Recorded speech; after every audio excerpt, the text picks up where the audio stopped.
Hello everyone, welcome to Visionary Classes. We are with the new lecture on the CSI Revision 2015 Section A Part 3 series. Okay, so today we will discuss about some more questions from Section A that came in the 2015 exam. Let us begin. So the first question asking two ants initially at a diametrically opposite points A and B. So यहाँ पे A है और यहाँ पे B है, ठीक है। A and B क्या है? A and B are ants, ठीक है। A एंड B जो है वो एंट्स है on a circular ring of radius R, ठीक है। ये रेडियस आर है, ठीक है। Start crawling towards each other. The speed of one at A is half that of one at B. The point at which they meet is a straight line distance of, ठीक है। तो ये question दे रखा है। तो इस question में क्या है कि इस क्वेश्चन में आप देख सकते हो कि वो बोल रहा है कि जो B की स्पीड है, ठीक है, उसका डबल है। किसका डबल है? ये ए की स्पीड का डबल है। v of b is v of 2 v of a, ठीक है। ये तो कंफर्म है, ठीक है। ये हो गया। अब चलो देखते हैं कि क्यों इसका आंसर r फ्रॉम a होगा, ठीक है। r फ्रॉम a मतलब यही डिस्टेंस है, यही डिस्टेंस है r फ्रॉम a, ठीक है। रेडियस डिस्टेंस फ्रॉम a, ऐसा क्यों होगा चलो देखते हैं। So the question answer will be like this. Since the speed of B is double, B की speed double थी than A, ठीक है। So it will cover double distance than A, ठीक है। double distance cover करेगा। So the angle subtended by the arc followed by B is double than that of A, ठीक है। Angle जो बनेगा वो भी डबल बनेगा। तो आप देख सकते हो यहाँ से जब मूवमेंट किया एंड बी ने, ठीक है, वो कहीं यहाँ पहुँचेगा और ए जो है वो कहीं यहाँ पहुँचेगा, ठीक है। और इनके बीच में 120 डिग्री बनेगा एंगल सेंटर में, ठीक है। और ये बनाएंगे 60 क्योंकि लीनियर पेयर है, ठीक है। 120 एंड 60 डिग्री का एंगल बनेगा, ठीक है। अब ये भी रेडियस, ये भी रेडियस, ठीक है। और ये एंगल 60 डिग्री, ठीक है। तो angle opposite to both the side 60 60, ठीक है। तो ऑब्वियसली ये क्या बनेगा? ये जो अंदर वाला ट्रायंगल बन रहा है आप देख सकते हो, ठीक है। तीन एंगल 60 60 60 हो गए, तो एंगल ऑब्वियसली इक्विलेटरल बनेगा, ठीक है। तो ये वाला साइड और ये वाला साइड और ये वाला साइड इक्वल ही होगा क्योंकि ये आर एंड आर है, तो ये भी आर ही होंगे, ठीक है। तो इस पॉइंट पे वो मीट कर रहा है, इस पॉइंट पे यहाँ पे वो मीट कर रहा है, ठीक है। और ये डिस्टेंस की बात किया उन्होंने, तो इसलिए R from A, this is the correct option. Okay, समझ में आ गया होगा? Very good. The next question they are asking, two plane mirrors facing each other kept at 60 degree to each other. A point is located on the angle bisector. The number of images of the point is, ठीक है। तो simple सा answer है, number of images का 360 upon theta minus 1, ठीक है। तो कितने एंगल पे रखा हुआ है? 60 डिग्री एंगल पे। तो 360 by 60 minus 1, that is 6 minus 1, that is 5। बहुत ही सिंपल क्वेश्चन था, कुछ था ही नहीं इस क्वेश्चन में। If you know the formula you can answer it. Okay, very very simple. Next question, this is very very important question, you should know this.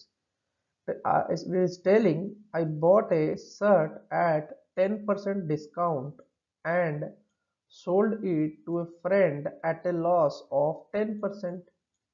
okay, 10% discount में खरीदा and sold it to a friend at a loss of 10%.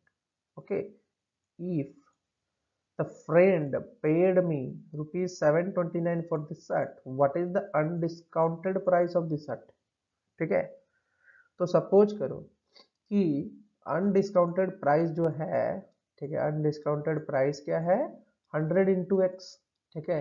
100 क्यों ले रहे हो, क्योंकि total है, क्योंकि ये स्टार्टिंग में अनडिस्काउंटेड प्राइस जो होगा वो ऑब्वियसली कंप्लीट होगा, ठीक है। बाद में कॉस्ट प्राइस जो होगा वो डिस्काउंटेड प्राइस पे मिलेगा, तो 10%, ठीक है, 10% डिस्काउंट है।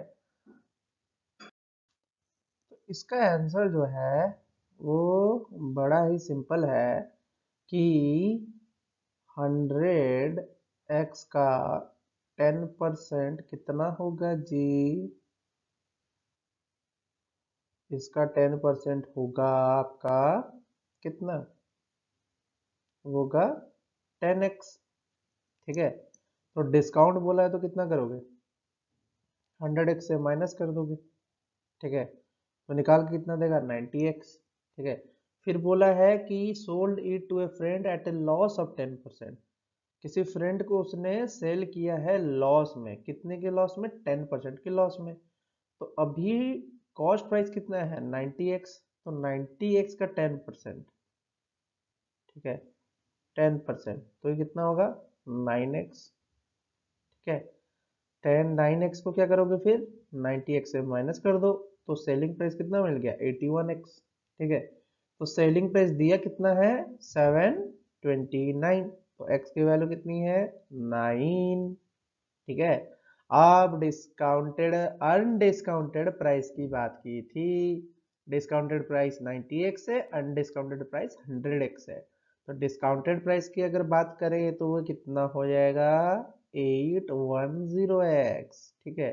अगर अनडिस्काउंटेड प्राइस की बात करें तो कितना हो जाएगा, 100, यहाँ पे x के जगह में वो मल्टीप्लाई हो चुका है तो 810 हो जाएगा, और यहाँ पे 100 इंटू 9 कितना हो जाएगा, 900 हो जाएगा, ठीक है, 900 हो जाएगा। तो यही आपका आंसर है, ठीक है। तो ये it was very very simple, ठीक है, इस क्वेश्चन में कुछ नहीं था, वेरी सिंपल था। Again this is very very important question, you should remember this question, okay. कैसे बनाना है, ठीक है। बोलता है कि ये single cell spherical organism containing 70% water by volume, if it loses 10% of water contained, how much would its surface area change by approximately, ठीक है। देखो परसेंटेज इंक्रीज, परसेंटेज चेंज का ही फॉर्मूला याद रख लो, ठीक है। परसेंटेज चेंज का फॉर्मूला है final minus initial upon initial into 100, यही फॉर्मूला है भाई, इसको याद कर लो, वेरी वेरी इजी, ठीक है। क्वेश्चन पे चलते हैं। तो अगर हम बात करें क्या, let R be the original volume of water, ठीक है। तो ओरिजिनल वॉल्यूम ऑफ वाटर कितना है, 70% है, ठीक है। तो 70% स्फीयरिकल ऑर्गेनिज्म का ओरिजिनल वाटर जो कंटेंट है वो 70/100 इंटू 4/3 पाई आर क्यूब, ठीक है, that is 14/15 pi R cube. Volume of organic material कितना होगा, 30, रिमेनिंग भाई 100 में से 70% गए तो 30% ही बचा ना, तो 30% ही ऑर्गेनिज्म का बॉडी होगा, तो 30/100 इंटू 4/3 पाई आर क्यूब, ठीक है, that is 2/5 pi R cube, ठीक है। फिर आता है आपका सरफेस एरिया, तो सरफेस एरिया कितना है, 4 पाई आर स्क्वायर, ठीक है। चलिए surface area 4 pi R square होता है किसका, स्फीयर का, ठीक है। when it loses a 10% of water then the remaining volume of the water will be, ठीक है। तो रिमेनिंग वॉल्यूम ऑफ वाटर कितने से निकालोगे, जो वॉल्यूम ऑफ वाटर पहले मौजूद था उसका रिमेनिंग परसेंट निकालोगे, तो ये 90% ऑफ क्या होगा, V1 होगा, ठीक है। 90% ऑफ V1 होगा, मतलब 10% निकाला किससे, इससे निकाला 10%, 10% निकाला तुमने V1 से, ठीक है। V1 मतलब ओरिजिनल वाटर वॉल्यूम से, ठीक है। तो अब नया जो V डैश बनेगा वो कितना बनेगा, 21/25 पाई आर क्यूब, ठीक है। यहां तक तो हो गया। अगर बात करते हैं नए रेडियस की, तो नए रेडियस में क्या हो रहा है कि नए रेडियस में if r is the radius of the remaining cell then the new volume of the cell will be, ठीक है। तो न्यू वॉल्यूम कितना होगा, रिमेनिंग वॉल्यूम प्लस 2πr3, ठीक है। क्योंकि नया तो उसमें तो वो तो चेंज होने से रहा, क्योंकि तुम्हारा वो तो चेंज होगा नहीं ना, ऑर्गेनिज्म का सेल तो चेंज नहीं होगा, बस उसका वाटर कंटेंट चेंज हो रहा है, ठीक है। तो जो रेडियस बन के आएगा, the new radius will be like this, r dash equal to 0.93 to the power 1/3 into r, ठीक है, ये है। तो न्यू सरफेस एरिया की अगर हम बात करें तो क्या होगा, 4πr डैश स्क्वायर, ठीक है। तो ऐसे में लोगे तो ये बन के आएगा, ठीक है। अब आपको पहले ही बता चुका है परसेंटेज चेंज होता क्या है, final minus initial upon initial into 100। तो यहाँ पे फाइनल वैल्यू आ गई है, फाइनल वैल्यू पुट कर दिए, इनिशियल वैल्यू पहले से ही 4πr² था upon 4πr² into 100, that is 4.72887, ठीक है, ये आंसर है। तो अगर हम 4.7 को राउंडिंग कर दें तो ये 4.7 के पास होगा, जो कि अप्रोक्सीमेटली 5% है, ठीक है। इतना ही था सिंपल, बस वॉल्यूम का addition minus then water content होता है, ठीक है। तो वॉल्यूम एरिया चेंज, वॉल्यूम का फॉर्मूला, ये सब थोड़ा जान लें, क्योंकि ये सब नहीं जानेंगे तो थोड़ा आपको एग्जाम में डिफिकल्टी होगी, क्योंकि स्ट्रक्चर्स आते हैं, ठीक है। मेंसुरेशंस के ये चैप्टर्स आएंगे ही आएंगे, ओके। तो इसी के साथ हम आज का लेक्चर समाप्त करते हैं, ठीक है। आप सबको बोल देना चाहते हैं कि हमारे पास 2 प्लेलिस्ट हैं, ये दोनों प्लेलिस्ट आप अच्छे से देखें और हमारे चैनल को सब्सक्राइब, लाइक एंड शेयर करना ना भूलें। Have a nice day.